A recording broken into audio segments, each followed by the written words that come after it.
हाँ जी बच्चे, कल हमने एक चैप्टर स्टार्ट किया था। चैप्टर का नाम था labour, also known as employ cost.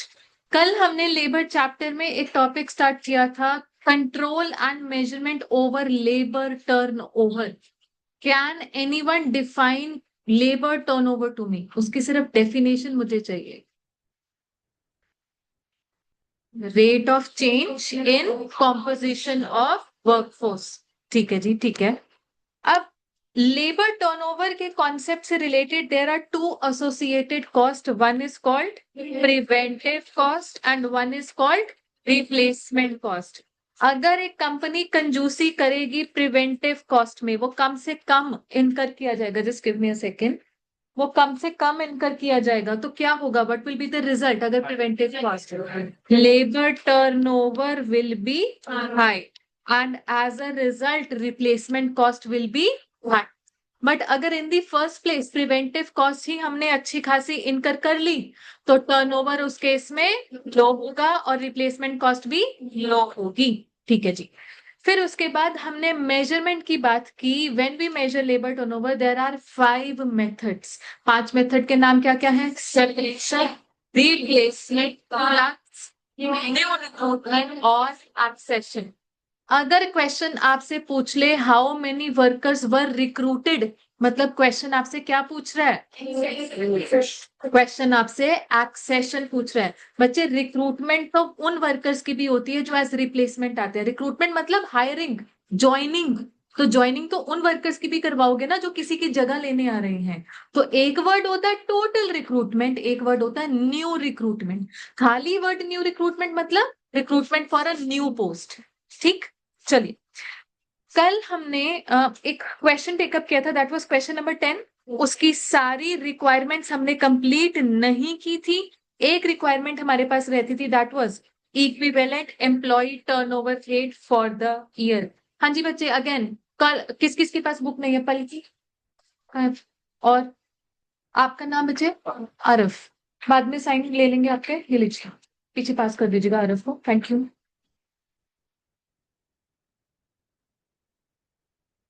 वो दरवाजा बंद कर दीजिए प्लीज रचना। All right. हाँ जी, equivalent employ turnover rate for the year. ध्यान से देखिएगा, जो ये क्वेश्चन नंबर 10 है, it pertains to quarter ending on 31 March 2011। यानी कि आपके पास जो भी ये रेट्स गिवन है 10%, 5%, 3%, ये उस क्वार्टर के लिए है। क्वेश्चन आपसे पूछ रहा है equivalent employ turnover rate for the year, क्योंकि ये क्वार्टर के हैं। फॉर एग्जाम्पल मेरे पास इधर फ्लक्स मेथड का कितना है? 10% है। अब 10% तो क्वार्टर का है, प्रोपोर्शनेटली ईयर का कितना है? आप कैसे करेंगे? देखो, एक ऑप्शन तो है सीधा, एक क्वार्टर का 10%, तो 4 क्वार्टर्स का कितना? 40।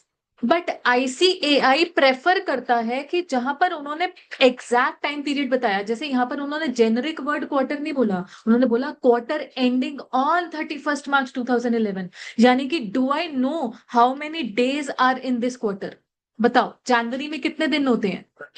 31। फेब्रवरी में 28, ये नॉन लीप ईयर है, 2011 है, नॉन लीप ईयर है 28। और मार्च में 31। तो ये टोटल डेज कितने हो गए? 90।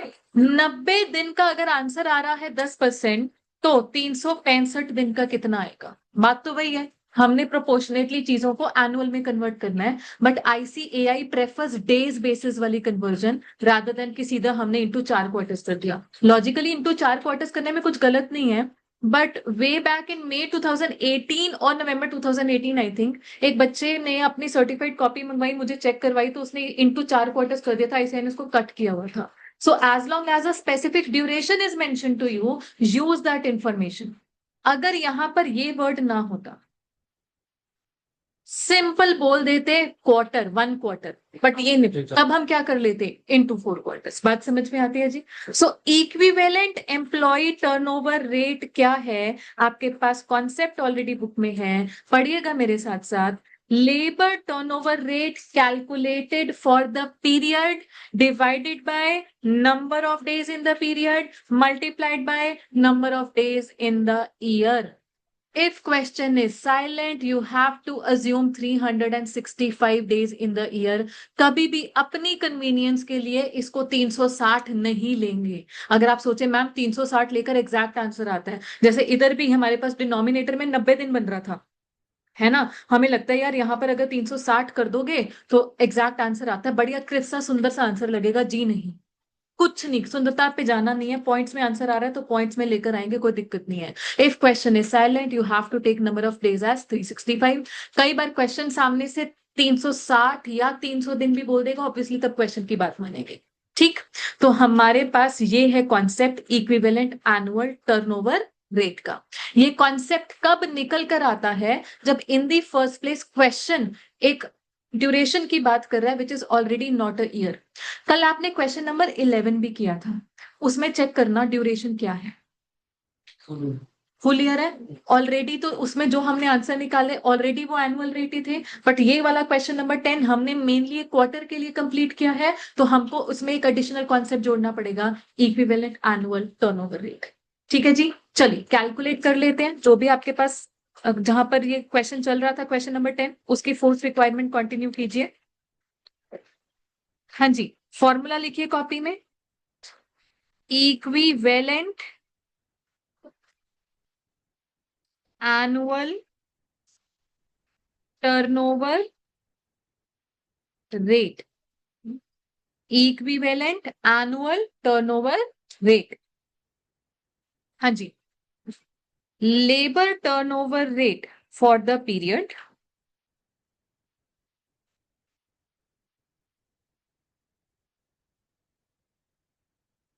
divided by number of days in period into number of days in year.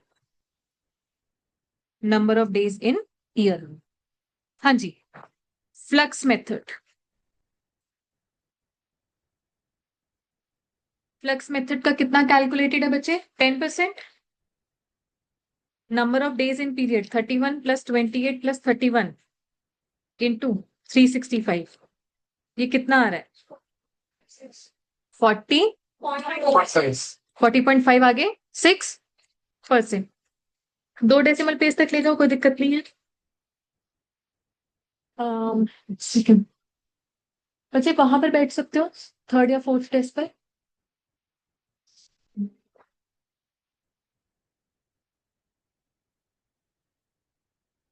हाँ जी, नेक्स्ट.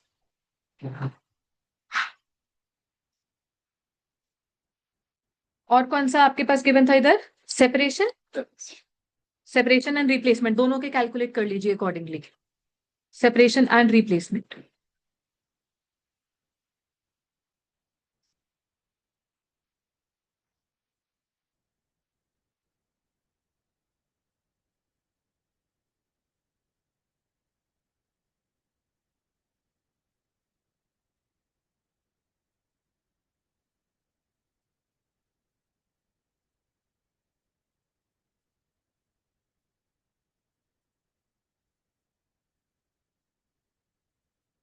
फटाफट से फटाफट कैलकुलेट कीजिए.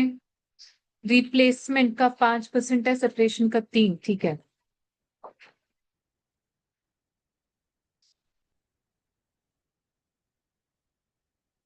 नहीं 5% क्वेश्चन में जो गिवन है. तो बताइए रिप्लेसमेंट मेथड का कितना आ रहा है?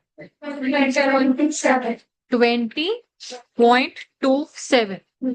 28 है, 27 है. ये ना राउंडिंग ऑफ की चीज ना बड़ी मेरे को समझानी पड़ती है बार बार. बच्चे बचपन में पढ़ते थे कि अगर आपके पास नेक्स्ट डिजिट 5 एंड ऑनवर्ड्स है तो राउंडिंग अपवर्ड करोगे, नेक्स्ट डिजिट अगर 5 से नीचे है तो राउंडिंग डाउन करोगे. क्लियर है ना ये चीज? ठीक, छोटी सी चीज पे ही फिर आपस में लड़ने लग जाते हैं हम. 3 डिवाइडेड बाई 90 इंटू 365. हाँ जी, 12.16 12.17. लड़ना नहीं है. चलो, डन हो गया. ओके, इस तरीके का क्वेश्चन एग्जाम में 5 मार्क्स का एक्सपेक्टेड है, जहां पर आपको लेबर टर्नओवर रेट मेंशन्ड है और आपको मिसिंग फिगर्स निकालनी है। जैसे कल आपने एवरेज वर्कर निकाला, फिर वहां से आपने number of accession, number of separation वगैरह निकाला। ठीक, चलिए जी, ये कंप्लीट करने के बाद अब एक क्वेश्चन आप सभी मुझे करके बताएंगे। पहला ट्राई आपकी तरफ से ही होगा। That is going to be, एक सेकेंड दीजिएगा। हाँ जी, question number 13 please. Question number 13।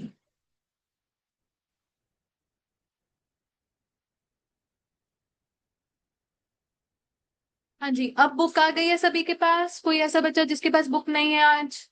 आप अच्छा, ओ मतलब बाद में साइन आपसे दे दो।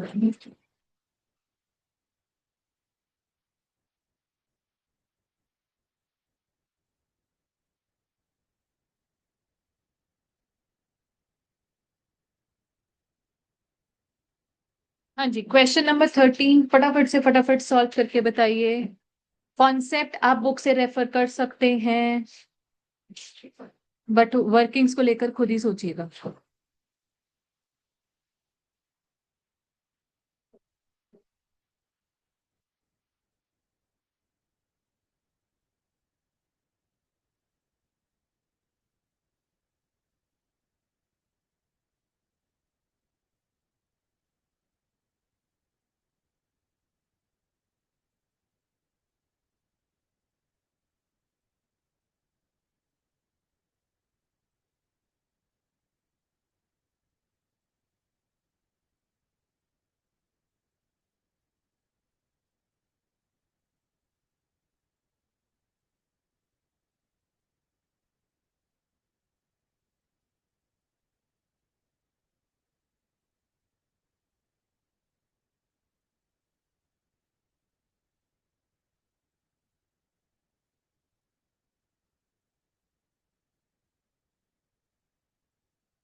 तो यहाँ आ जाइए सेकंड डेस्क पे रिपीट।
हाँ जी,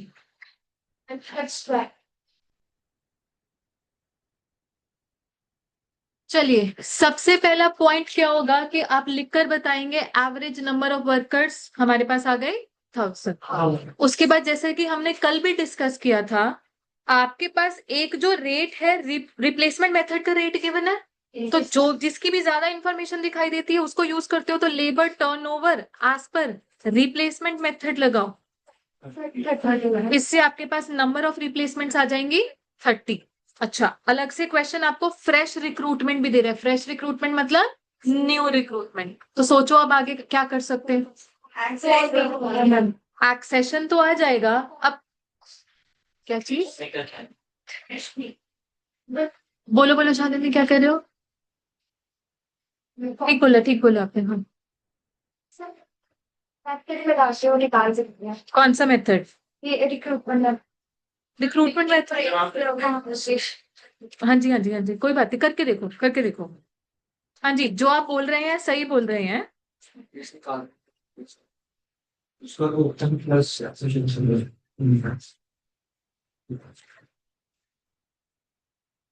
पूरा सॉल्यूशन स्क्रीन पर भी रखा जाएगा, डोंट वरी।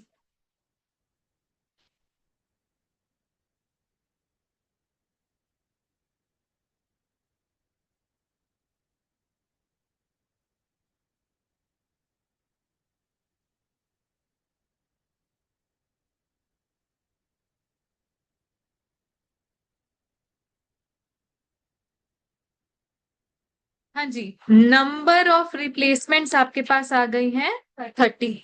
नाउ आपके पास क्वेश्चन में अलग से फ्रेश रिक्रूटमेंट भी है, तो आप एक्सेशंस कैलकुलेट कर सकते हो। Replacement plus new recruitment.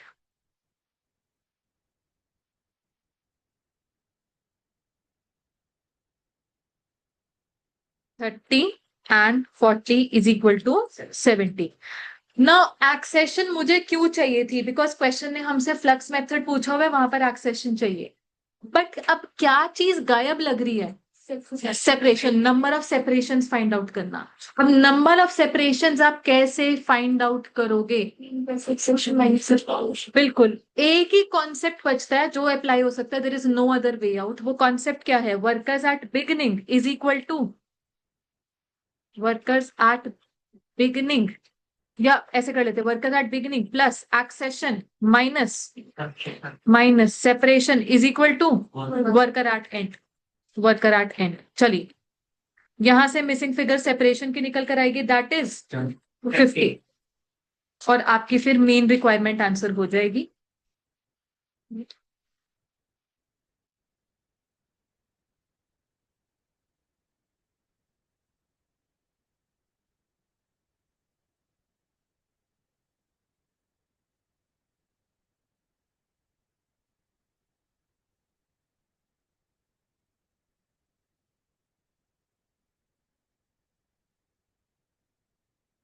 हाँ जी, and then you will answer your main requirement. आप लोग प्रॉपरली फॉर्मूला लगाएंगे, मैं सिर्फ और सिर्फ स्क्रीन पर मेथड्स का आंसर लिख रही हूँ। सेपरेशन मेथड का answer is 5% and flux method का answer is 12%। Number of separation plus number of accession.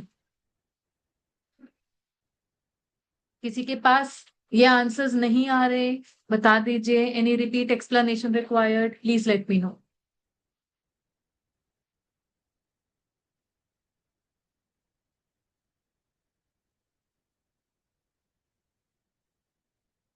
Abhishek, are you comfortable there? देख लो, नहीं तो इधर है जगह, इधर आप फिट हो सकते हो। बच्चे ऐसा है, लेट नहीं होना बिल्कुल भी। कल से किसी ने क्लास एग्जैक्टली 9 AM कल से स्टार्ट हो जाएगी। फर्स्ट डे ऐसा हो रहा था, बुक्स वगैरह भी इशू करनी थी, बारिश थी तो थोड़ा हम लेट हो गए थे। बट ये नहीं है कि आगे से लेट होगा। Exact 9 AM class will start. Syllabus vast है, हम बिल्कुल भी टाइम वेस्ट नहीं कर सकते हैं। ठीक, चलिए जी। इसके बाद कोर्स कंसल्टेंसी वाला एक क्वेश्चन है, वो करना है। 12th।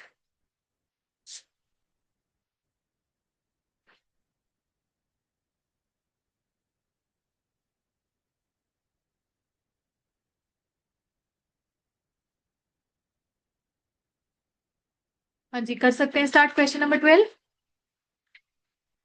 ओके,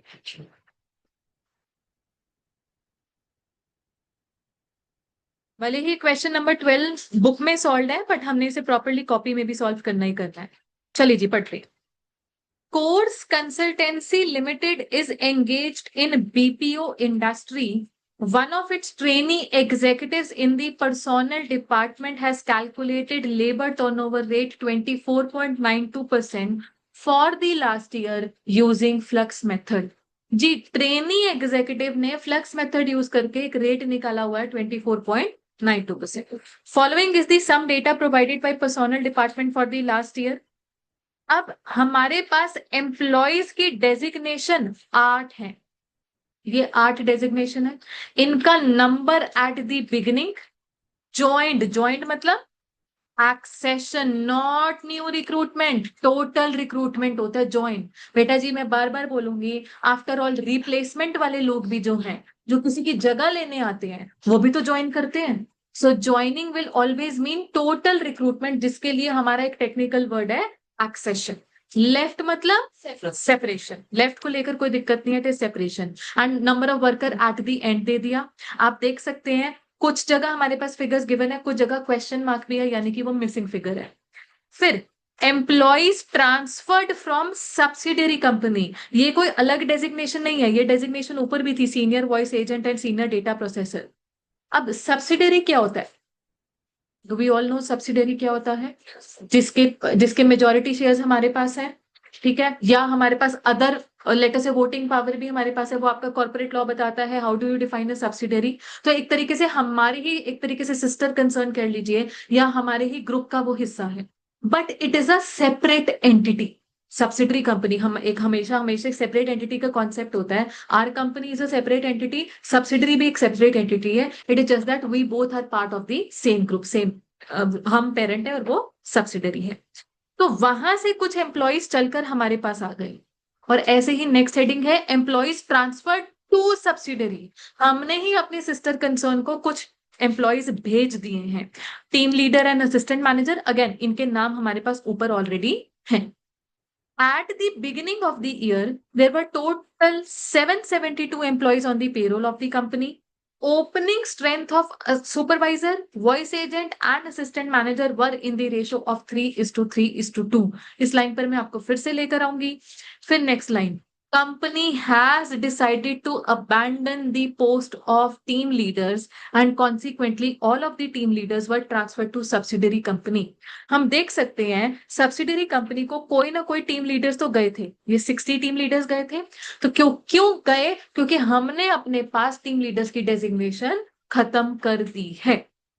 ठीक, next line, company and its subsidiary are maintaining separate set of books of account and separate personnel department. बेटा पर्सोनल डिपार्टमेंट मतलब एचआर डिपार्टमेंट होता है, ठीक है। तो जैसे कि मैंने आपको पहले बताया, सेपरेट एंटिटी है, दोनों के separate set of books of account है, सेपरेट एचआर डिपार्टमेंट है। सिंपल लैंग्वेज में इस चीज का क्या इंडिकेशन है कि जो सब्सिडरी से चल के हमारे पास आया, हमारे अपने लिए तो वो एक्सेशन ही माना जाएगा, और जो हमने सब्सिडरी को भेज दिया, हमारे पॉइंट ऑफ व्यू से वो सेपरेशन है। ठीक, you are required to calculate labour turnover rate using replacement and separation method and then verify the labour turnover rate calculated under flux method by trainee executive of course consultancy limited. Question की पहली line में बताया हुआ है trainee ने 24.92% calculate किया हुआ है, आपने वेरीफाई करना है वो सही कैलकुलेट किया हुआ है या नहीं किया हुआ। ठीक है जी, तो मतलब 3 मेथड अप्लाई करने हैं क्वेश्चन में, रिप्लेसमेंट, सेपरेशन एंड फ्लक्स। उसके लिए मुझे क्या क्या इंफॉर्मेशन चाहिए? सोचो, सबसे पहले कॉमन डिनोमिनेटर क्या होता है हर जगह? Average number of workers. Average number of workers कैसे आता है? ओपनिंग और क्लोजिंग का एवरेज। पॉइंट इज ओपनिंग की मेरे पास मिसिंग फिगर्स है, क्लोजिंग की मेरे पास मिसिंग फिगर्स है, पहले तो मुझे ये चीज सॉर्ट आउट करनी है। फिर उसके बाद अलग अलग न्यूमरेटर क्या क्या बनेंगे? नंबर ऑफ सेपरेशन चाहिए, नंबर ऑफ रिप्लेसमेंट भी चाहिए, और नंबर ऑफ एक्सेशन भी चाहिए होगा। तो प्रॉपर वर्किंग नोट्स हमारे पास बनेंगे। आइए जी, आइए स्टार्ट करते हैं question number 12 with the working notes. आराम से क्वेश्चन को टेकअप करेंगे, भले ही बुक में सॉल्व है, हम कॉपी में इसे प्रॉपरली सॉल्व करेंगे ही करेंगे। चलिए, वर्किंग नोट नंबर 1, आपने क्या करना है, सभी डेजिग्नेशन लिखनी है। यहां पर लिखा एम्प्लॉइज, फिर number at beginning, number at end, number at beginning और नंबर एट एंड। हाँ जी, आठों की 8 डेजिग्नेशन आपने लिखनी है बच्चे, एंड एक एक लाइन छोड़कर, काम खुला खुला रखेंगे, एक एक लाइन छोड़कर। हाँ जी, डेटा प्रोसेसर, फिर एक लाइन छोड़कर लिखना पेरोल प्रोसेसर, फिर एक लाइन छोड़कर सुपरवाइजर,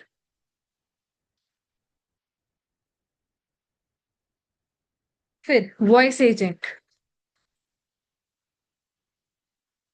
फिर assistant manager,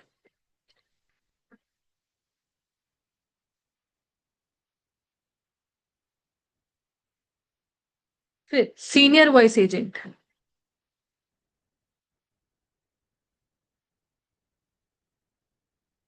senior data processor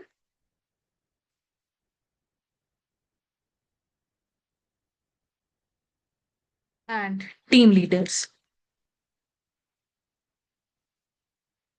चलिए, जिन जिन का आपके पास बिगिनिंग और एंड वाला नंबर ऑलरेडी टेबल में गिवन है वो लिख डालिए।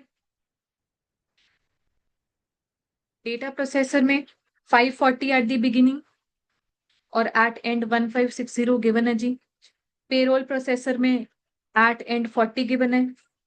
फिर उसके बाद असिस्टेंट मैनेजर में एट द एंड 30 गिवन है। हाँ जी, वो भी काम में आएगा। Senior voice agent 4 and 12। Thing is Amit, हमारे पास 772 ओपनिंग स्ट्रेंथ तो पता है, बट एंडिंग स्ट्रेंथ क्वेश्चन ने दी नहीं है, वो हमें खुद ही कैलकुलेट करनी पड़ेगी और इसी तरीके से ही होगी। तो अगर हम ओपनिंग वाला टेबल ना भी बनाए, हमें क्लोजिंग वाला तो ये काम करना ही पड़ेगा। सीनियर डेटा प्रोसेसर 8 एंड 34, जो जो हमारे पास बिगिनिंग और एंड का नंबर था टेबल में अवेलेबल वो हमने लिख दिया। अब हम मिसिंग फिगर्स की बात करते हैं। Missing figures,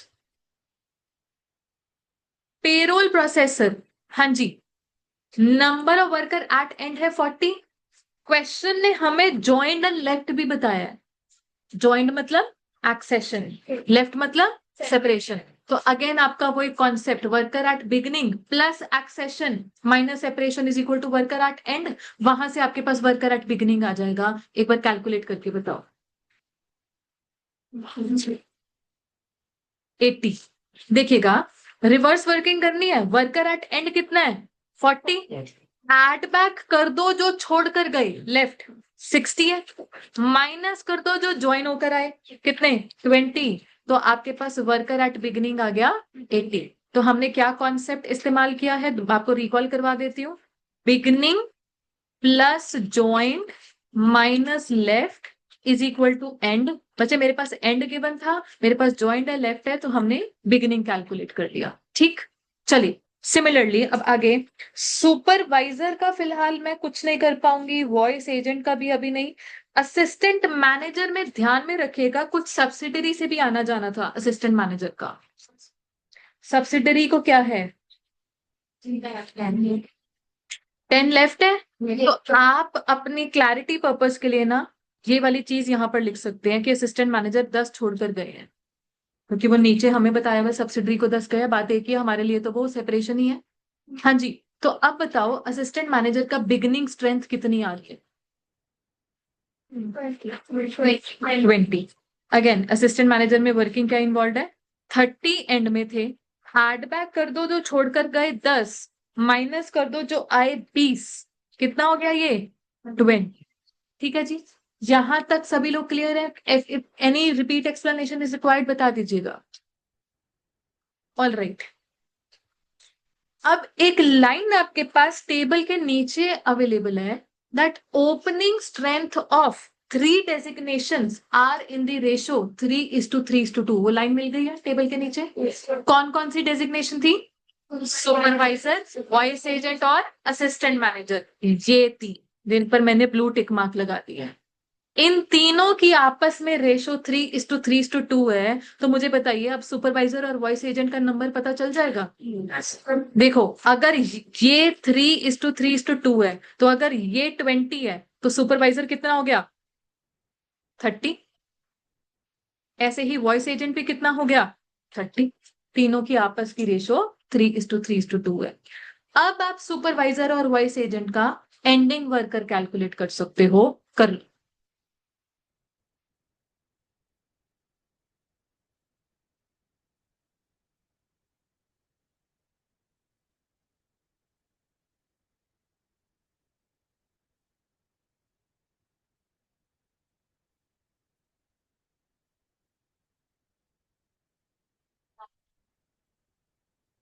90 and 30।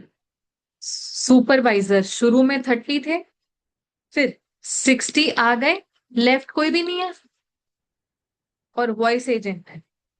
30 plus 20 minus 20, 30। Complete हो गया यहां तक। चलिए जी, हमारे पास अब क्या रहता है? Team leaders. Team leaders team leaders के बारे में पहले चलो ये कंप्लीट कर लो, और बाकी बच्चे सोचो टीम लीडर्स के बारे में हमें क्या पता है, हम यहाँ पर क्या नंबर फिट कर सकते हैं। हाँ जी, क्वेश्चन ने बोला कंपनी ने टीम लीडर्स की पोस्ट ही खत्म कर दी है, जितने थे सब्सिडरी को भेज दिए, मतलब एट द एंड तो नंबर 0 है। और जितने थे मतलब शुरू 60 भेजे हैं, वही हमारे पास शुरू में थे। जब हम पोस्ट ही खत्म कर रहे हैं तो कोई हमने नया हायर भी नहीं किया होगा ये तो। ठीक, चलिए जी, अब आपके पास ये आ गया टोटल। वेरीफाई कीजिए, टोटल 772 है as available in the question also. Question बता रहा था 772 है टेबल के नीचे पहली लाइन में। एंड वाला आपने मुझे बताना है।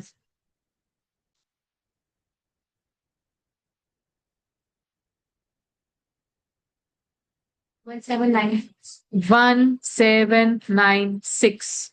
ठीक है जी, बहुत बढ़िया।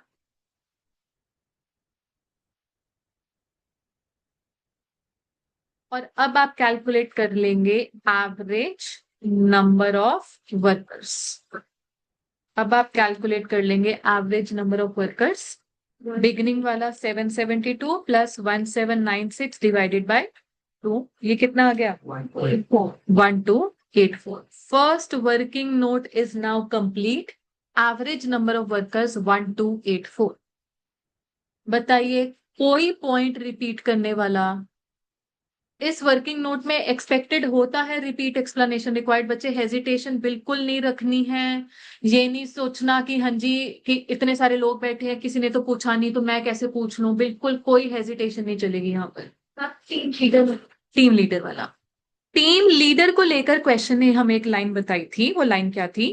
Company has decided to abandon the post of team leader, मतलब ये पोस्ट ही खत्म कर देनी है। एंड जितने फिर इसके बाद हमारे पास टीम लीडर्स थे, they were all transfer to subsidiary company. How many team leaders were transfer to subsidiary company? 60। तो अब सोचो, जब हम एक पोस्ट ही खत्म कर रहे हैं तो हमने कोई ज्वाइनिंग तो करवाई नहीं होगी टीम लीडर्स की। आई कैन सी दैट यहां पर ये नंबर 0 हो जाएगा ज्वाइनिंग का। एक सेकेंड जी। और लेफ्ट कितना हो गया हमारी तरफ से? 60। अब when I have decided to abandon the post, तो एट द एंड नंबर भी 0 होगा। आप रिवर्स वर्किंग करो, बिगिनिंग आपके पास फिर 60 आ जाए।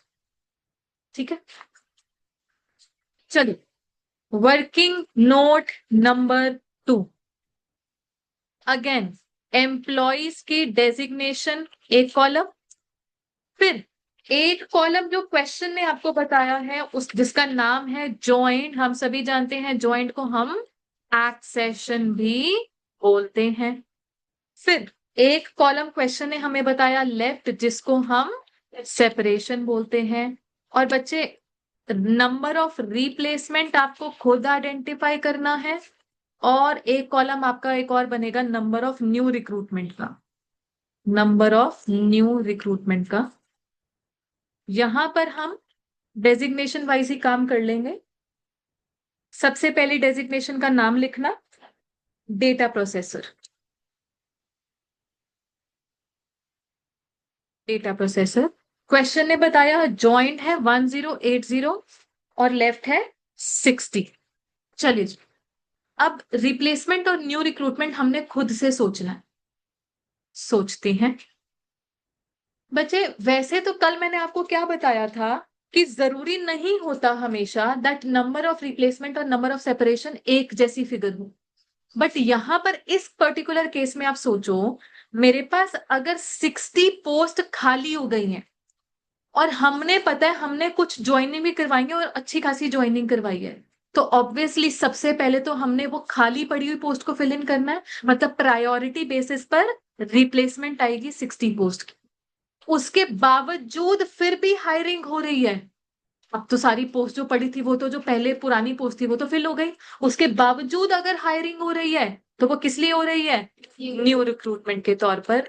तो मेरे पास ये आ गया 1020। तो इन दिस केस एक लॉजिकल अजम्पशन भी हम ले रहे हैं कि यार पहले तो हमने जो सेपरेशन होकर हमारी पुरानी पोस्ट खाली हो गई थी, हमने प्रायोरिटी बेसिस पे पहले तो उसको भरना है।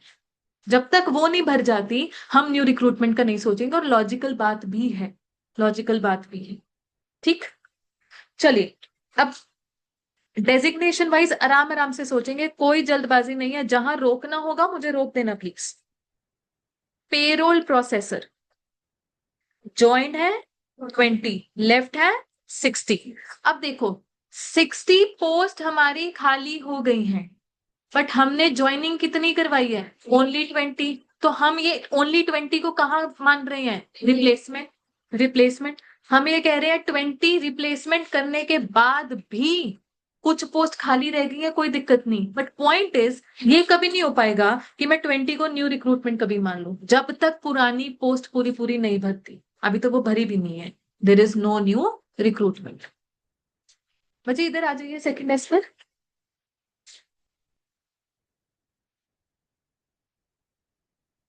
सुपरवाइजर, आपका नाम बेटा? दूर से आते हो? मेरा अच्छा, बस कोई बात नहीं, कोई बात नहीं। हाँ जी, सुपरवाइजर 60, लेफ्ट कितने हैं? 0। अब बताओ क्या करें? New recruitment. जब कोई लेफ्ट ही नहीं है तो रिप्लेसमेंट कैसे आ जाएगी? जब कोई गया ही नहीं तो उसकी जगह कैसे लेकर आ सकते हो? तो कोई रिप्लेसमेंट नहीं है, जो है वो न्यू रिक्रूटमेंट है। सुपरवाइजर के बाद वॉइस एजेंट। वॉइस एजेंट, हाँ जी, 20 एक्सेशन, 20 सेपरेशन। अब बताओ क्या करें? ये जितनी एक्सेशन आई है वो सारी की सारी रिप्लेसमेंट के लिए है, और फिर अकॉर्डिंगली न्यू रिक्रूटमेंट के लिए कुछ नहीं बचा। नेक्स्ट, असिस्टेंट मैनेजर, इसका सब्सिडरी से भी आना जाना है, केयरफुल रहना। असिस्टेंट मैनेजर लास्ट की 4 डेजिग्नेशन में सब्सिडरी का आना जाना है।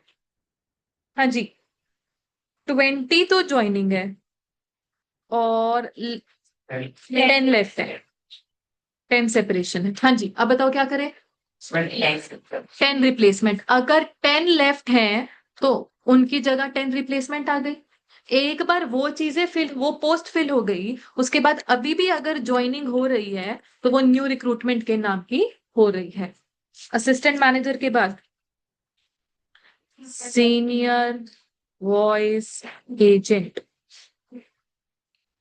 हाँ जी बेटा, है इसमें ज्वाइनिंग 8 है, जो सब्सिडरी से आया चेक करो। और लेफ्ट कोई भी नहीं है। जब लेफ्ट कोई नहीं है तो कोई रिप्लेसमेंट भी नहीं है, जब कोई गया नहीं तो उसकी जगह कैसे आएगा? 8 के 8 न्यू रिक्रूटमेंट है। ऐसे ही सीनियर डेटा प्रोसेसर, सब्सिडरी से कितने आ रहे हैं? 26। कोई लेफ्ट नहीं है, कोई लेफ्ट नहीं है तो कोई रिप्लेसमेंट नहीं है, जो है वो न्यू रिक्रूटमेंट है। और लास्ट में हमारे पास है टीम लीडर। हाँ जी, कोई ज्वाइनिंग नहीं है, 60 लेफ्ट है, कोई ज्वाइनिंग नहीं है, मतलब 0 replacement, 0 new recruitment, obviously post ही खत्म है। ठीक, अब लगाओगे आप टोटल। 8वां डेजिग्नेशन में से कुछ रिपीट करवाना है तो बता दीजिए प्लीज।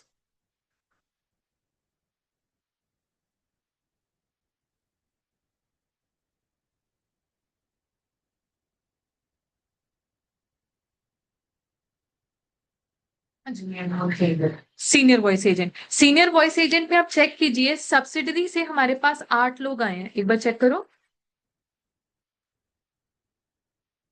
मिल गई इंफॉर्मेशन 8 की, और ये 8 मेरे लिए एक तरीके से एक्सेशन ही मानी जाएगी। तो अब देखो 8 लोग आ रहे हैं और कोई गया नहीं है, जब कोई सेपरेट ही नहीं हुआ तो हम कह रहे हैं कि किसी की पोस्ट जो एग्जिस्टिंग पोस्ट है खाली नहीं हुई, तो रिप्लेसमेंट भी कोई नहीं आएगी। जब कोई पोस्ट ही नहीं खाली हुई तो रिप्लेसमेंट के लिए कैसे आएगा? जो 8 आ रहे हैं वो न्यूली क्रिएटेड पोस्ट के लिए आ रहे हैं, मतलब new recruit.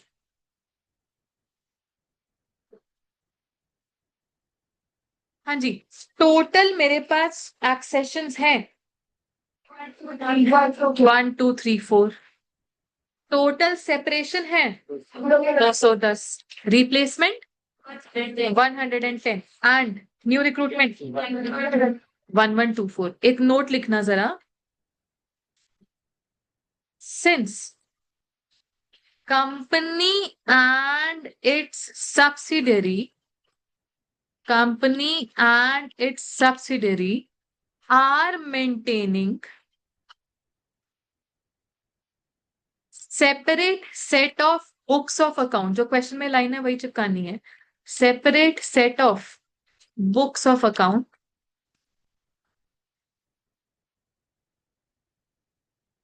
and separate personnel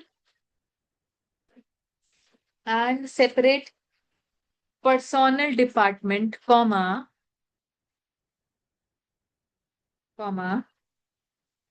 transfer in and transfer out are considered as accession and separation respectively.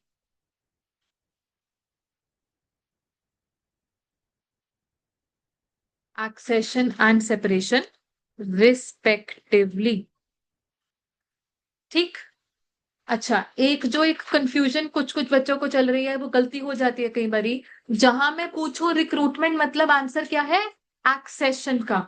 Recruitment मतलब टोटल रिक्रूटमेंट, तो कहीं बुक में लिख लो recruitment is equal to accession, फिर is equal to replacement plus new recruitment. हाँ जी, new, या तो वो वर्ड न्यू बोले या क्वेश्चन वर्ड फ्रेश बोले, तभी हमको प्योरली न्यू रिक्रूटमेंट बताना है। खाली वर्ड रिक्रूटमेंट मतलब टोटल एक्सेशन होता है। तो ऐसे लिख लेना बुक में कहीं पर, क्योंकि कंफ्यूजन हो जाती है, गलती भी हो जाती है। Recruitment is equal to accession is equal to replacement plus new recruitment. कहीं पर ये लिख लो अपने हाथ से मार्जिन में, बुक में।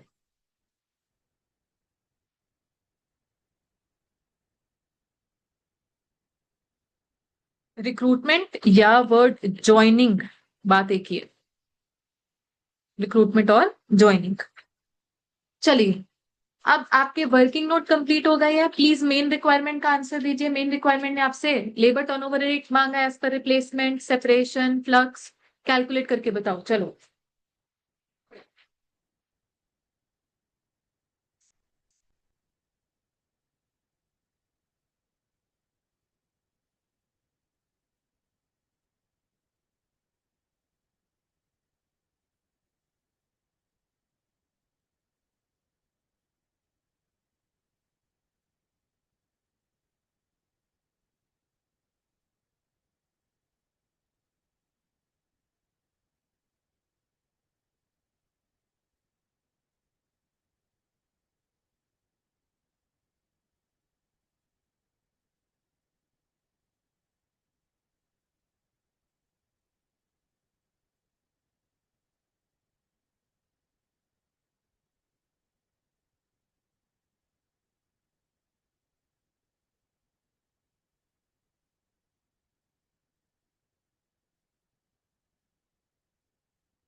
हाँ जी, रिप्लेसमेंट मेथड से आंसर क्या आ रहा है?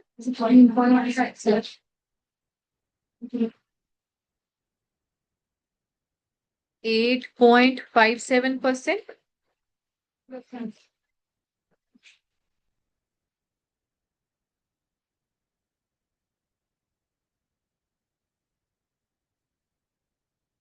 16.36 या जो भी डेसिमल्स का देख लेना आप। ठीक है,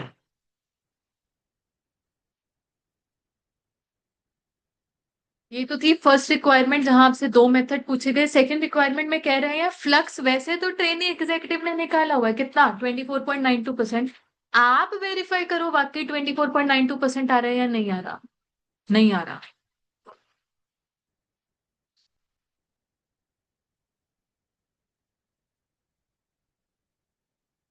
प्रॉपर फॉर्मूला लिखकर ही आप आंसर देंगे। मैंने लिख दिया सिर्फ और सिर्फ मेन आंसर 112.46। घबराना नहीं है कि 100% से ज्यादा कैसे आ गया। वो मैं अभी बता देती हूँ आपको कि क्या चल रहा है यहाँ पर।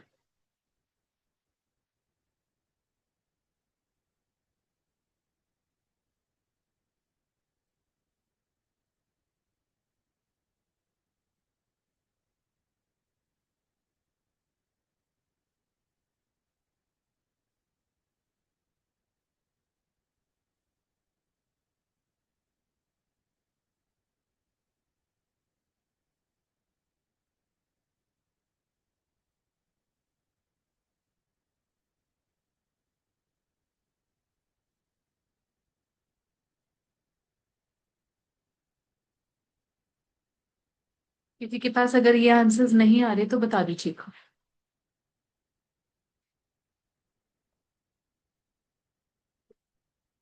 चलिए, फर्स्ट ऑफ ऑल हम ये डिस्कस करते हैं कि आंसर मोर देन 100% क्यों आ रहा है।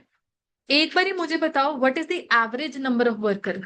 1284। मतलब अगर हमारे पास ऑन एन एवरेज 1284 पीपल हैं, on an average new recruitment कितनी है मेरे पास। 1124। 1124।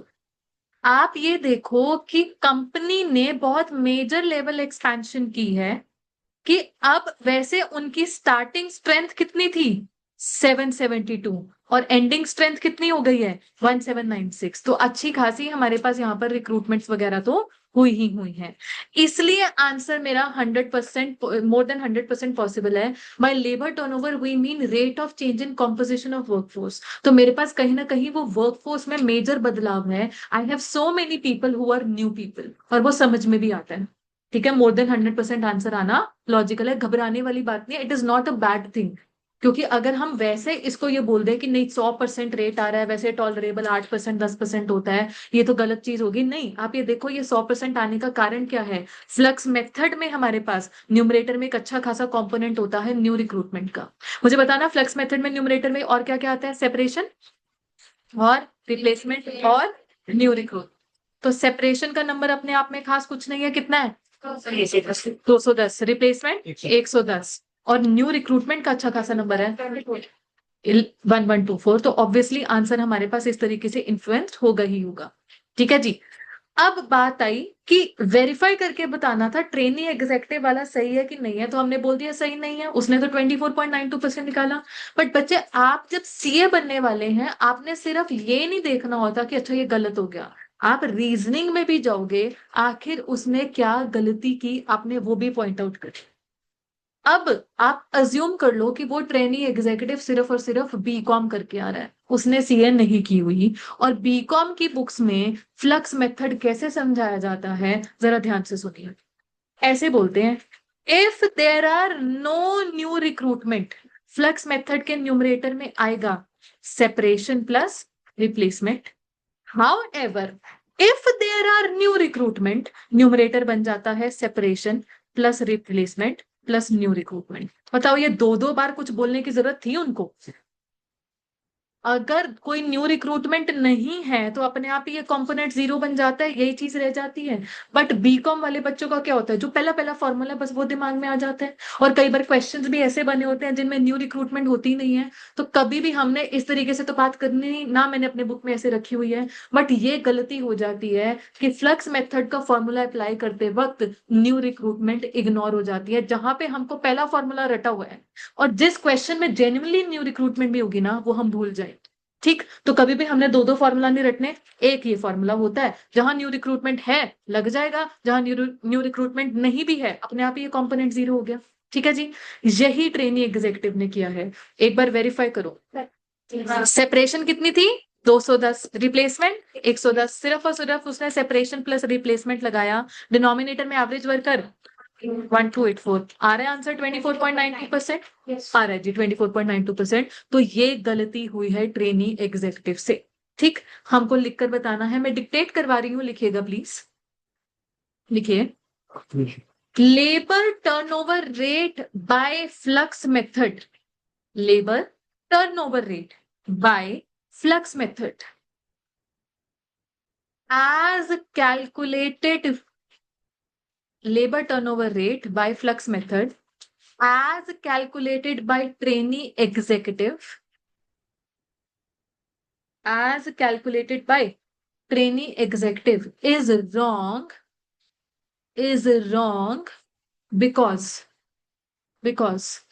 new recruitments have been ignored, because new recruitments have been ignored in such calculation, because new recruitment have been ignored in such calculation। ठीक, चलिए जी, तो ये था आपके पास क्वेश्चन नंबर 12।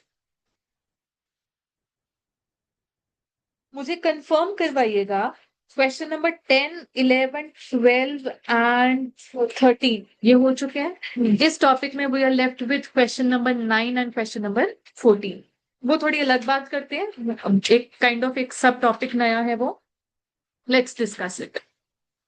जी, लेबर टर्नओवर कैसे मेजर करते हैं हमने वो तो देख लिया, अब उसका कॉन्सिक्वेंस क्या है हमने वो डिस्कस करना है।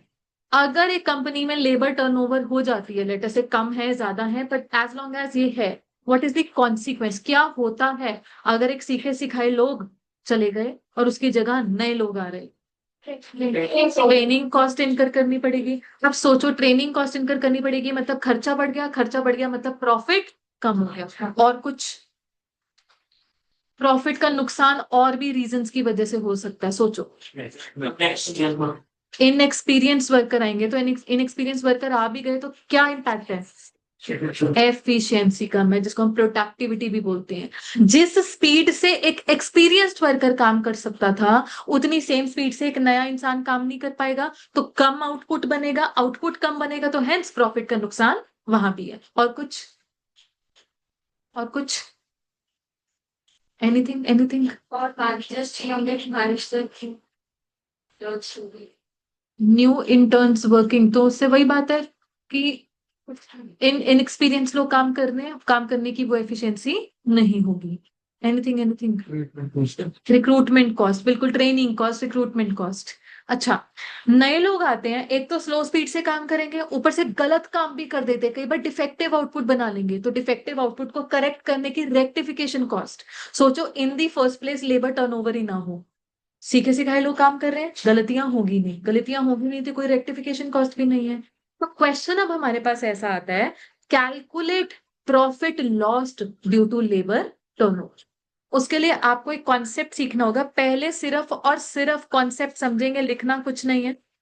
हाँ जी बच्चे, देखिए, बचपन में ना आप प्रॉफिट की कैलकुलेशन ऐसे करते थे, sales minus cost is equal to profit, और इस कॉस्ट में हमारे पास फिक्स्ड और वेरिएबल दोनों इंक्लूड होते थे। अब कॉस्ट अकाउंटिंग सब्जेक्ट में हम वेरिएबल कॉस्ट को अलग आइडेंटिफाई करेंगे, माइनस उसको अलग करवाएंगे, और फिक्स्ड कॉस्ट को अलग माइनस करवाएंगे। अब जिन बच्चों ने कल एफएम की क्लास लगाई थी उन्होंने तो ये वर्ड सीखा था, बाकी बच्चों के लिए आज है, इसको हम बोलते हैं contribution. Contribution is that concept जो कॉस्ट अकाउंटिंग में मेनली आता है। इट इज नॉट एफएम का concept, it is cost accounting का कॉन्सेप्ट। वॉल्यूम 2 में एक चैप्टर है, एक बार सभी लोग अपने इंडेक्स खोलो।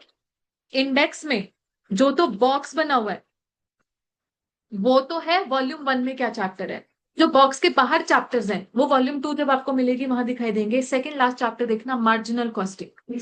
मार्जिनल कॉस्टिंग में कंट्रीब्यूशन ही कंट्रीब्यूशन है, तो असली चीज तो हमारी वहां पर रहेगी, बट मैंने आपको अभी के लिए बता दिया, आपने सिर्फ इतना सा समझना है, कंट्रीब्यूशन क्या होता है, sales minus variable cost, that's it. अभी के लिए इतना समझो। जब कंट्रीब्यूशन में से हम फिक्स्ड कॉस्ट माइनस कर देंगे तो हमारे पास आएगा प्रॉफिट। ठीक, चलिए, मान लीजिए पर यूनिट सेलिंग प्राइस 10 चलता है, मान लीजिए पर यूनिट वेरिएबल कॉस्ट 4 चलती है। लेट अस से पिछले साल हमने 120 यूनिट्स बनाई, तो सेल वैल्यू कितनी आ गई थी पिछले साल? 1200। Variable cost 480। तो मेरे पास कंट्रीब्यूशन कितनी आ रही है? 720। अच्छा, मैं अगर आपसे कंट्रीब्यूशन पर यूनिट पूछूं तो 6 पर यूनिट की आ गई। अच्छा, फिक्स्ड कॉस्ट पर यूनिट कुछ नहीं होता बेटा जी, फिक्स्ड कॉस्ट की तो अमाउंट होती है, लेट अस से वो 200 है। तो प्रॉफिट कितना हो गया? 500। ये है previous year. Now current year में क्या हुआ? Due to labour turnover 100 units ही बन पाए, तो आउटपुट का नुकसान हो गया, 20 यूनिट कम बने हैं जी। अब बताओ सेल वैल्यू कितनी आ रही है करंट ईयर में? 1000। वेरिएबल कॉस्ट 400 यूनिट्स के हिसाब से होता है। कंट्रीब्यूशन 600। फिक्स्ड कॉस्ट तो फिक्स्ड ही रहता है जी। प्रॉफिट कितना आया? 400। अगर मैं आपसे पूछूं what is profit lost, profit lost कितना है? 120। अच्छा, कैन आई से प्रॉफिट लॉस्ट ही कंट्रीब्यूशन लॉस्ट है? क्योंकि फिक्स्ड कॉस्ट तो कम ज्यादा नहीं होता, आउटपुट अगर कम बन रहा है ज्यादा बन रहा है, फिक्स्ड कॉस्ट में तो कोई बदलाव नहीं आता। सो हम बोल सकते हैं प्रॉफिट लॉस्ट यहाँ पर कंट्रीब्यूशन लॉस्ट के बराबर है। अच्छा, मुझे सेल्स लॉस्ट बताना। 200 रुपए की सेल कम हुई, डिफरेंशियल, और वेरिएबल कॉस्ट कितने से कम हो गया? 80 से। अच्छा, अब एक और नया कॉन्सेप्ट सीखना प्लीज। कॉन्सेप्ट का नाम है प्रॉफिट वॉल्यूम रेशो। सब मैं आपको लिखवा दूंगी, don't worry. PV ratio, profit volume ratio, और इसकी हमारे पास डेफिनेशन ही इसका फॉर्मूला है, कंट्रीब्यूशन सेल्स का कितना परसेंट है। मेरे साथ साथ दोबारा से डेफिनेशन बोलो सभी लोग। कंट्रीब्यूशन सेल्स का कितना परसेंट है। अब अगर आप इसे पर यूनिट के हिसाब से कैलकुलेट करो तो बताओ, per unit contribution 6, per unit sales 10, कितनी हो गई ये? 60%। अगर आप इसको 120 यूनिट के लिए भी कैलकुलेट करोगे, 720, 1200 का कितना परसेंट है? 60%। इधर कैलकुलेट करो, 600, 1000 का कितना परसेंट है? 60%। इवन डिफरेंशियल फिगर्स में भी चले जाओ, कंट्रीब्यूशन लॉस्ट सेल्स लॉस्ट का कितना परसेंट है? 60%। तो एक चीज बोली जाती है, PV ratio remains the same at any level of output. आप 1 यूनिट के लिए कैलकुलेट करो, आप 1 करोड़ यूनिट के लिए कैलकुलेट करो, as long as selling price per unit 10 चल रहा है, वेरिएबल कॉस्ट पर यूनिट 4 चल रही है, पीवी रेशो ने हर बार 60% ही रहना है। ठीक है जी, यहां तक समझ में आया पीवी रेशो क्या होता है? अब सोचो, मैंने आपके पास ये इंफॉर्मेशन गायब कर दी कि प्रीवियस ईयर में कितने यूनिट्स बने थे, और करंट ईयर में लेबर टर्नओवर की वजह से कम यूनिट्स बने थे, कितने बने थे ना, मेरे पास ये इन्फॉर्मेशन है ही नहीं।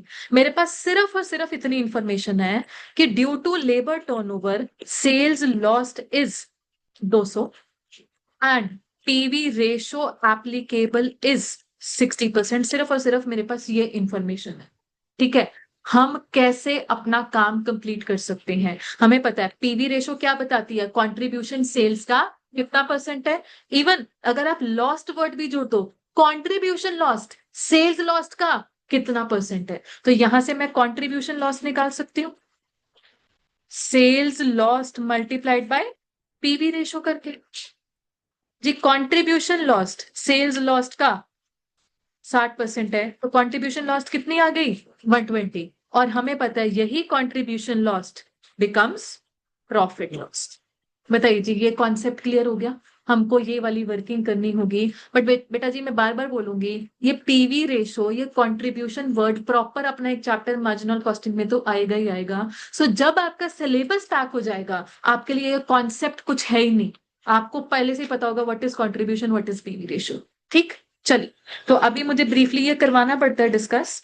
क्वेश्चन नंबर 9 जहां पर स्टार्ट हो रहा है, उससे पहले आपके पास एक ब्लैंक स्पेस होनी चाहिए, चेक करना। Yes, contribution loss due to labour turnover है। सबसे पहले तो यहां पर आप कॉन्सेप्ट लिखिए please. Contribution is equal to sales minus variable cost. Contribution is equal to sales minus variable cost. फिर लिखना profit volume ratio is equal to contribution upon sales into 100। फिर आप लिखोगे contribution lost, contribution lost, part of profit lost is equal to so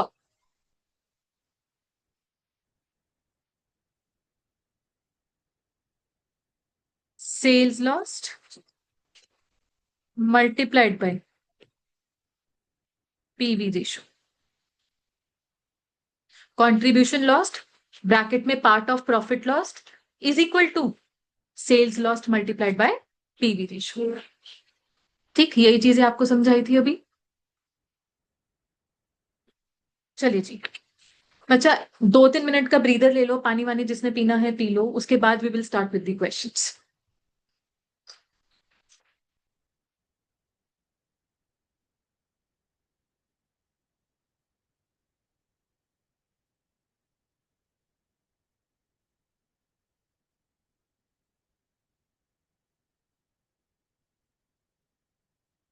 मुझे जनवरी 26 batch के फिर भी कुछ कुछ स्टूडेंट्स का नाम याद है। मई 26 बैच में रेयरली मुझे किसी स्टूडेंट का नाम पता है, और मुझे याद करने में भी 2-3 अटेम्प्ट लगते हैं। इतने अटेम्प्ट पेपर क्लियर करने में नहीं लगे हैं। बट अगर मेरे को बार बार नाम पूछना पड़े तो प्लीज माइंड में ना करना, मैम की मेमोरी थोड़ी सी ऐसी है। इनफैक्ट कभी भी कोई फाइल मुझसे मांगनी है, जैसे कि इतका आपने मुझसे पूछा था मैम अगर एफएम की कोई फाइल चाहिए हो तो मुझे रिमाइंडर देने पड़ते हैं कि मैम ये फाइल भेज दो, मैम वो फाइल भेज दो। क्योंकि मैं अगर क्लास में भी बोल के चली जाऊँ ना बेटा मैं ये आपके ग्रुप में डाल दूंगी, मैं सिर्फ बोल के चली जाती हूँ, जैसे ही यहाँ की सीढ़ियां उतरती हूँ तो ऐसा होता है मैम गॉन, मैम की मेमोरी गॉन। फिर वो कोई रिमाइंडर बच्चा ना दे तो अगले दिन सुबह जब सीढ़ियां चढ़ रही होती हूँ तो याद आता है अच्छा वो फाइल भेजनी थी। तो ये यही की वाइब है कि मेरे को याद रहती है चीजें, एक बार मैं यहाँ से चली जाती हूँ तो भूल जाती हूँ। तो थोड़ा सा please bear with me, reminders देने होते हैं, और नाम को लेकर थोड़ा सा प्लीज वो ग्रेस अलाउ करना। मुझे थोड़ा टाइम लगता है नाम याद करने में, धीरे धीरे याद हो पाते हैं, बट ठीक है याद हो जाते हैं मेंशन। ऑलराइट,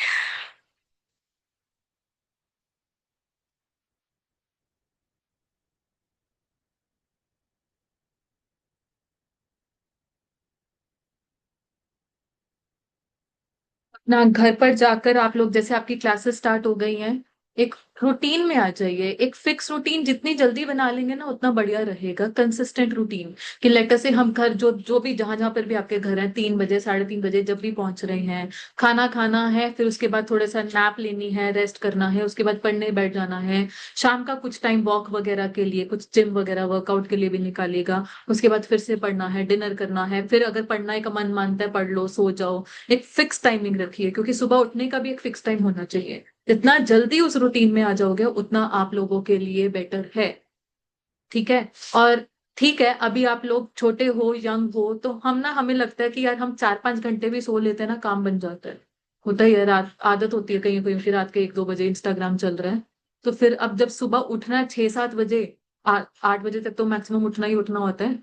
फिर भी एक होता है कि यार कब तक ये रूटीन चल पाती है कि हाँ जी हम स्लीप डिप्राइव्ड हैं, और फिर भी यहाँ पर आकर कंसंट्रेशन से क्लासेस लगा रहे हैं, वो नहीं खींच पाते। अच्छे से अच्छा बच्चा भी कहीं ना कहीं क्लास में आके कंसंट्रेशन लूज कर देता है इफ उनकी स्लीप पूरी नहीं होती। तो प्लीज अपनी मिनिमम नींद, मैं तो मानती हूँ 8 घंटे की होनी चाहिए, मैं खुद बहुत ऐसी हूँ कि 8 घंटे सोती हूँ। बट चलो आप लोगों के लिए मिनिमम 7 आवर्स भी चलेगा। ठीक है, सो उस चीज में, उस रूटीन में एज सून एज पॉसिबल आप लोग आ जाइए, स्टडी मोड में थोड़ा सा आ जाओ। स्पेशली जो हमारा नया बच्चा है मई 26 वाला, जनवरी 26 वालों को तो चलो पहले से रेल लगी हुई है, क्या ही करें, उनका तो कुछ कर ही नहीं सकते। ठीक है। अच्छा, आई फॉरगॉट, आज लेक्चर नंबर 2 है, तो जहां पर भी आपका क्वेश्चन कौन सा स्टार्ट हुआ था, 13th, उसके टॉप पे कहीं पर लिख लेना लेक्चर नंबर 2 है।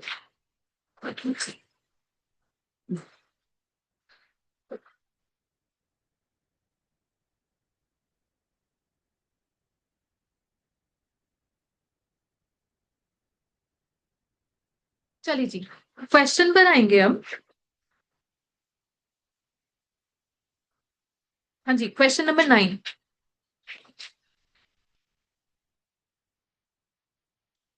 Question number 9 please. पहले तो एक रीड इसका आप अपने लेवल पर ले लीजिए, साइलेंट रीड। उसके बाद मैं फिर एक एक सेंटेंस करके समझाऊंगी।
हाँ जी, चलिए। Management of BR Limited are worried about their increasing labor turnover in the factory, and before analyzing the causes and taking remedial steps, they want to have an idea of the profit foregone as a result of labor turnover in the last year. देखो, ये तो कह रहे हैं कि देखो labour turnover हुआ था, क्यों हुआ था और उसको ठीक कैसे करें। ये सब जानने से पहले ये पता करना है कि उसकी वजह से प्रॉफिट कितना लॉस्ट हो गया। फिर आगे, last year sales amounted to 83 lakh 3,300 and PV ratio was 20%. Total number of actual hours worked by direct labor force was 4.45 lakh. The actual direct labor hours included 30,000 hours attributable to training new recruits, out of which half of the hours were unproductive. कह रहे हैं actual hours वैसे record किए गए थे worker के working hours 4,45,000। इस 4,45,000 में ट्रेनिंग पीरियड इंक्लूडेड है 30,000 आवर्स का, but half of the training period is unproductive. मतलब बाकी के 15,000 तो प्रोडक्टिव ही है।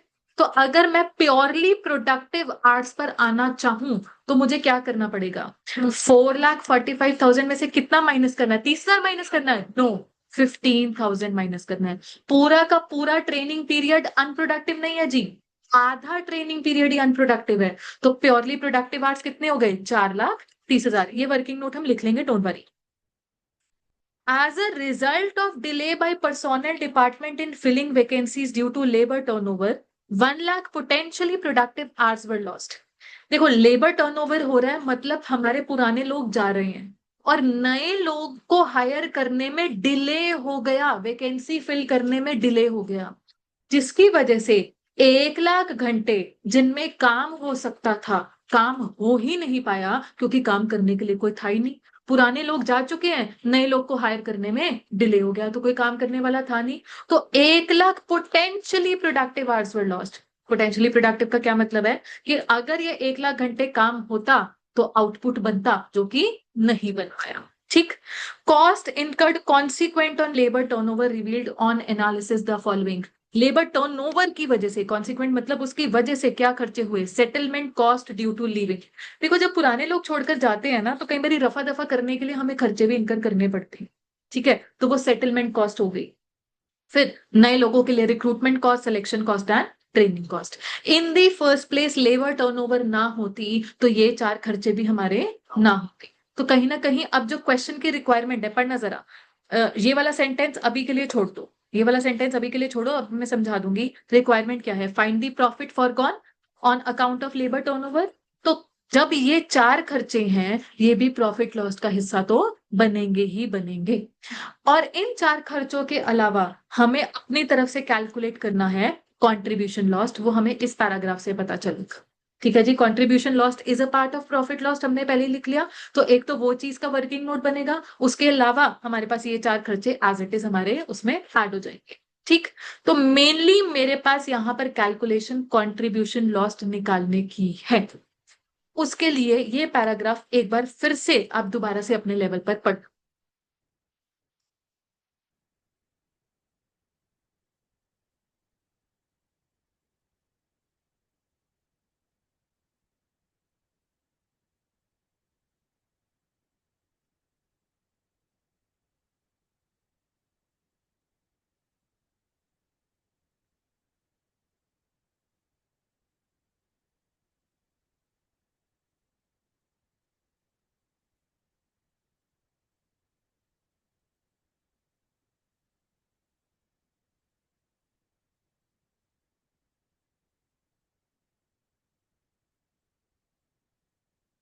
हाँ जी, चलिए स्टार्ट करते हैं।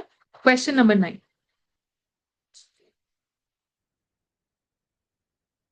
वर्किंग नोट नंबर 1 लिखिए। एक्चुअल लेबर आवर्स वो है आपके पास 4,45,000। इसमें से माइनस करवाइए unproductive hours in training period.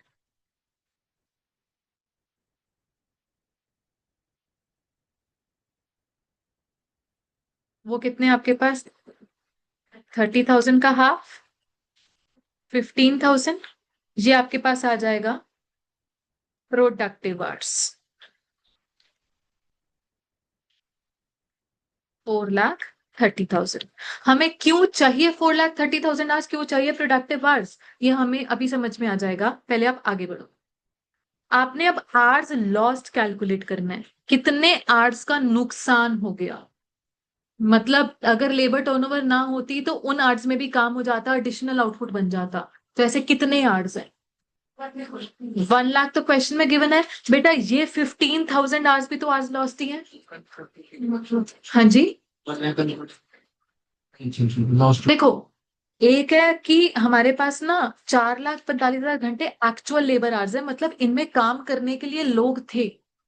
इस चीज में इंक्लूडेड नहीं है 1 लाख। 1 लाख इससे अलग चीज है। 1 लाख घंटों की डिस्क्रिप्शन क्या है कि उसकी पूरी लाइन पढ़ो, due to delay in filling vacancies, मतलब लोग ही नहीं थे काम करने को, मतलब वो आवर्स बुक ही नहीं हुए। एटलीस्ट यहाँ पर लोग थे, ये आवर्स बुक है। लैंग्वेज पढ़ना, actual hours work by labour force, ऐसा ही कुछ सेंटेंस है, पढ़ना जरा। 4,45,000 के साथ hours worked by labour force, मतलब लोग तो थे काम करने को, इन 1 लाख घंटों में तो लोग ही नहीं थे। तो ये 1 lakh is not a part of 4,45,000, वो अलग चीज है। ठीक, चलिए अब नेक्स्ट वर्किंग नोट जिसकी मैं बात कर रही हूँ कि हमारे पास आवर्स लॉस्ट कितने हो गए बेटा जी। आवर्स लॉस्ट एक तो 15,000 हो गए फ्रॉम ट्रेनिंग पीरियड।